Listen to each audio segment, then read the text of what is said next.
এই যে মহাপ্ৰলয় আহিলে এই মহাপ্ৰলয়টোৰ কাৰণে আমাৰ লুণ্ঠনকাৰী মন্ত্ৰী MLA আৰু চিণ্ডিকেটৰ মাষ্টৰকেইটাও জড়িত ইহঁতিও অপৰাধী গতিকে ইহঁতৰ ওপৰতো তদন্ত হ'ব লাগে প্ৰথমটো হ'ল বৰষুণ অতিমাত্ৰা বৰষুণ দ্বিতীয়টো হ'ল এই পাহাৰবিলাক ভাগি পৰিলে কাৰণ তাৰ ভিতৰত ফুপুলা কৰি পেলালে কয়লা খানি তাৰ লগত বোল্ডাৰ ৰেষ্ট্ৰিকশ্যন নদীবিলাকৰ পৰা তাৰ লগত আকৌ মাটি খানি পেলালে গোটেই পাহাৰবিলাকৰ পৰা এইটো দ্বিতীয় আৰু 3 নম্বৰ কাৰণটো কি জানেনে বহুতে লুকুৱাব খোজে কিন্তু আচল কথাটো হ'ল 2025 চনৰ ফেব্ৰুৱাৰী মাহৰ পৰা দিখৌ হাইড্ৰ ইলেক্ট্ৰিক প্ৰজেক্ট বুলি আমাৰ দিখৌ নদীৰ ওপৰত নাগালেণ্ডে এটা প্ৰজেক্ট বনাই আছে দিখৌ হাইড্ৰ ইলেক্ট্ৰিক প্ৰজেক্ট বুলি এটা প্ৰজেক্ট বনাই আছে power project hydro electric power project নদী বান্ধ বনাই আছে সেই নদী বান্ধত কেইবা শ স্কয়াৰ কিলোমিটাৰ মানে কি কয় আগফালে পানীটো ৰখাই আছে মই একদম কনফাৰ্ম যদিও মই চাবলৈ যোৱা নাই ইতিমধ্যে আপোনালোকে MOEF ministry of environment and ফৰেষ্টৰ এৰিয়াত দেখিব যে ফেব্ৰুৱাৰী মাহৰ 1 তাৰিখৰ পৰা তাত আচলতে নদী বান্ধ নিৰ্মাণৰ কাম চলি আছে থাৰ্ড ফেজটো মই নিশ্চিত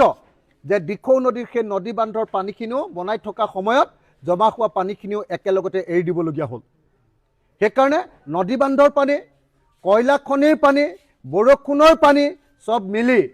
নদীবিলাক ইতিমধ্যে বাম হৈ গ'ল কয়লা খানি আৰু শিল খনাৰ কাৰণে নাই আৰু নদীবিলাক একেবাৰে নাইকিয়া হৈ গ'ল আৰু এইবিলাকত আমাৰ স্থানীয় বিধায়কগিজনে গোটেই কামটো কৰে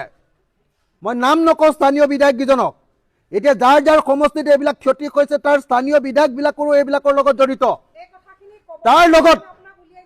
হয় সেইদিনা মই এইবিলাক কথা উলিয়াই দিওঁ বুলি কৈ দিওঁ বুলি ভাবি মোক বিধানসভাত কথা ক'বলৈ নিদিলে সুশান্ত বৰগোহাঁই পীযুষ হাজৰিকা আৰু জয়ন্ত মল্ল বৰুৱা আৰু হিমন্ত বিশ্ব শৰ্মা এই আটাইবিলাকে কমিশ্যন খায় আৰু কোনে শদিয়াৰ MLA জন আজি সেই তেওঁলোকৰ লুভিয়া দৃষ্টিৰ কাৰণে তেওঁলোকৰ লুণ্ঠনৰ কাৰণে আজি শিৱসাগৰ চৰাইদেউ আৰু যোৰহাট জিলাখন খতম হৈ গৈছে এঘৰ মানুহৰ কোটি টকা লোকচান হৈছে কোটি টকা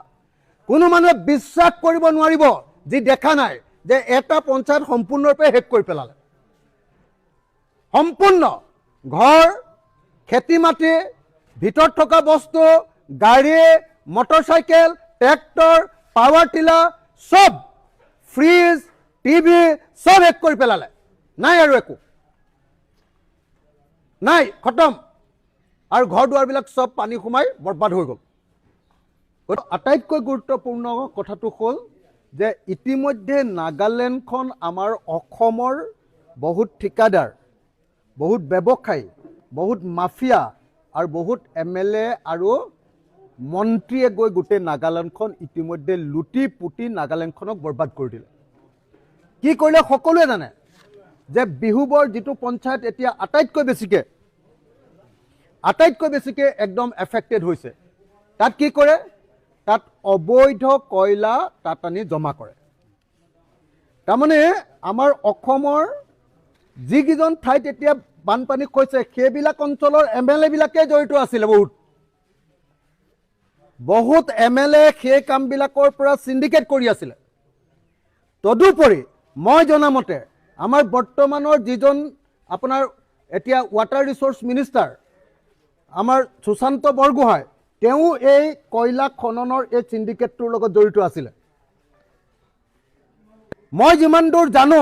তাৰ লগত পীযুষ হাজৰিকা আৰু জয়ন্ত মল্ল বৰুৱা জড়িত আছিলে আৰু মই যিমান দূৰ জানো অসমৰ মুখ্যমন্ত্ৰীয়ে এইটো অনুমতি দি নাগালেণ্ডৰ পৰা অবৈধ কয়লা খনন কৰাই কি কৰিছিলে গোটেই পাহাৰবিলাক ধ্বংস কৰি পেলাইছে কি হৈছিলে জানেনে নাগালেণ্ডৰ গোটেই পাহাৰবিলাকত আমাৰ মন জিলাৰ য'ৰ পৰা কি কয় এডোখৰ মুককচাং কয় না কি কয় এডোখৰ নামটোলা টিজিত হয়নে এই